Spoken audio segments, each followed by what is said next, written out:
আসসালামু আলাইকুম। গণতন্ত্র দিয়ে ভোট দিয়ে ইসলাম কায়েম করবেন, ডক্টর মুজাফফর বিন মোহসেন হাফিজাহুল্লাহর মুখে এই গণতন্ত্রের কথাগুলো শুনুন আর ভিডিওটা বেশি বেশি শেয়ার দিবেন, আমাদের সাথে থাকবেন লাইক শেয়ার কমেন্ট করে। এই যে বর্তমান নির্বাচনী প্রেক্ষাপট, তাই না?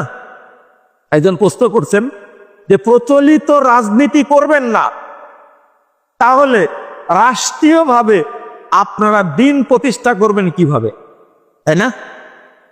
অথচ প্রচলিত এই যে ব্যবস্থা, গণতান্ত্রিক ব্যবস্থা, তাই না? আমি আপনাকে প্রশ্ন করে উল্টা, এই বাংলাদেশে শাসন ক্ষমতায় আসছে এই গণতন্ত্রের আলোকে কতবার আসছে বলেন তো দেখ, কতবার আসছে? এখন যেটা আসছে যে সরকার, তাকে কি ভোট দিয়ে নিয়ে আসছেন আপনারা? হ্যাঁ, তাহলে পাকিস্তানিদেরকে যখন তাড়ান আপনারা, তখন কি ভোটের মাধ্যমে আসছিলেন? কাকে শিখাচ্ছেন আপনি? খেলাফত 1924 সাল পর্যন্ত ছিল, এই এতগুলো খেলাফত পরিচালিত হয়েছে এই পচা গণতন্ত্রের মাধ্যমে।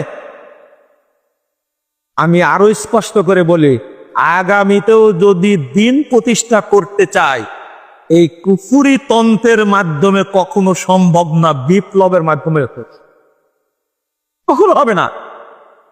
আর যদি বলেন গণতন্ত্র, আমরা দেখলাম 9 সালের গণতন্ত্র, আমরা দেখলাম 14 সালের গণতন্ত্র, আমরা দেখলাম 18 সালের গণতন্ত্র, আমরা দেখলাম 24 সালের গণতন্ত্রের নির্বাচন দেখলাম না? এগুলো সব ইবলিসি তন্ত্র দেখছি আমরা। এগুলো কোনো ভোট হয়েছে? একে গণতন্ত্র বলেন কি করে? আপনি বুঝদার মানুষ হিসাবে এই সমস্ত কষ্ট করবেন না।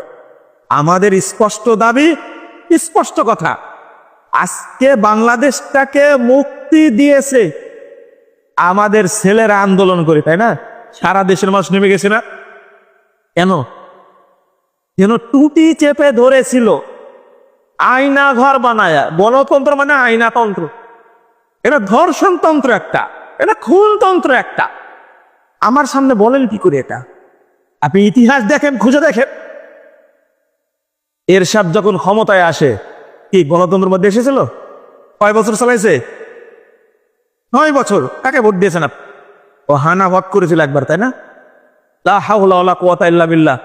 আমি আপনাকে বুঝাই দিচ্ছি, কখনো গণতান্ত্রিক এই নিয়মের মাধ্যমে আপনি যতই বলেন না কেন অন্যরা শাসন ক্ষমতায় আসতে পারে, ইসলাম কখনো আসবে না। আমেরিকা অত বোকা না, আমেরিকা অত বোকা না যে তাদের দেওয়া থিওরির আলোকে ইসলামকে বিজয়ী করবে, এটা হওয়া সম্ভব না। কখনোই আপনি সংখ্যাগরিষ্ঠতার ভোট পেয়ে আপনি ইসলামকে ক্ষমতায় নিয়ে যেতে পারবেন না, সম্ভব না। এই জামাত ইসলাম খাটছে, আপনি মনে করেন পারবে? আপনি কি মনে করেন কয়টা সিট পাই দেখেন আগে? আর আপনারা কাকে ভোট দেওয়ার জন্য রেডি হয়ে আছেন সেটা আমরা জানি না।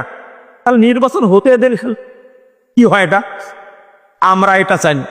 এইরকম ভাবে এমন একটা দাওয়াতের মাধ্যমে জনগণ এমন একটা অবস্থানে আসবে, উদাহরণসহ বললাম না, ওই লন্ডনে থেকে একজন লোক বলে দিল ভোট দিবেন না, গিয়েছিলেন ভোট দিতে আপনারা কেউ?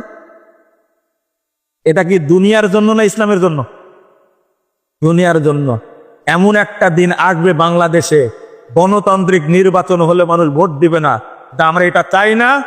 যেভাবে এই যে তত্ত্বাবধায়ক সরকার হয়, যেভাবে বর্তমান সরকার আছে, যোগ্য ব্যক্তিকে ইসলামপন্থী তাকে তোমরা প্রেসিডেন্ট বানাও, আমরা তাদেরকে মেনে নেব ইনশাআল্লাহ। একদিন হবে বাংলাদেশে।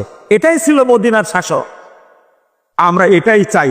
মানুষ ইচ্ছা করে গ্রহণ করবে, তখনই রাষ্ট্র ক্ষমতায় ইসলাম চলবে ইনশাআল্লাহ। জাযাকুমুল্লাহ খায়রান ওয়া বারাকাল্লাহু ফিকুম।